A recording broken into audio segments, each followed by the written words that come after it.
I teach a few neurologic sports that are almost purely about what's going on inside your head so you can control your body in order to do the movements. And there what we do is usually give people 5 to 10 seconds of experience and then have them come off. And then go for another 5 to 10 seconds. It's not physically hard, it's mentally hard. But the recovery happens when you're off, while your brain sorts out what just happened. And then you get back on and you go, oh, now I know how. And by the second or the third or the fourth time, now I know how, after 40 seconds of trying, 4 10-second spurts. But had you just stayed with it for 40 seconds, you'd be no better than you were at the beginning, but you'd be tired. And instead you could utilize the recovery, let the brain sort the messages out, because there's a lot of information coming in when you're trying to learn how to balance on a slack line or jump on a trampoline or something that's very neurologically oriented. We don't want to overtrain, and you can tell you're overtraining. We can monitor overtraining. You can look it up online to see the clues of whether or not you're overtraining. But things, if it's a cardio sport, what we typically check is we check the pulse first thing in the morning.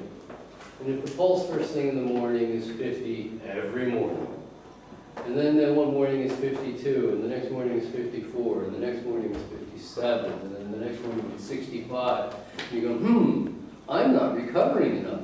I either need more sleep or less training. And then the pulse rate will come back down. But we could see something going on. Long-term overtraining can result in injury, but it will often just result in dread of exercise. Can you imagine taking the most fun thing you could ever do and then just doing it so much that you dread doing it? It's ineffective. This is overtraining. If it's a strength-related sport or a speed-related sport, what we tend to see is reduction in performance. So somebody could squat 100 kilos all the time, and then all of a sudden they can only squat 90 or 80 or 70.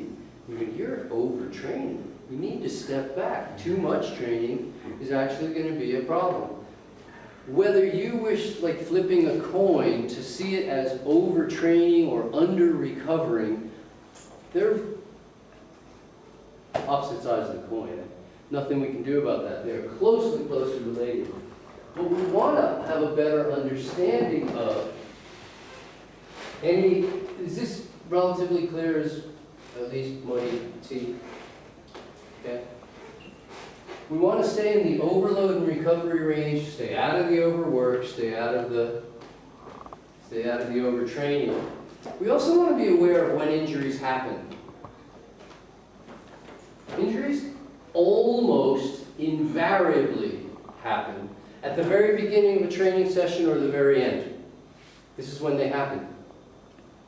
And it's part of why we do warm up and warm down, or warm up and cool down, whichever phrase you were taught.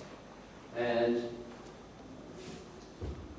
we use those periods of time to get mentally into and back out of the game of whatever it is we're doing.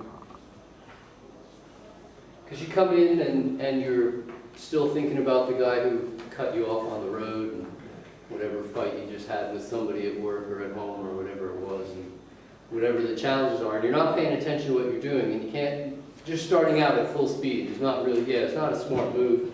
You're far better off, like, take minutes to figure out that you're getting warmed up. Warm-up has its own advantages, but it also gives you time to mentally get into the game and pay attention to what you're doing.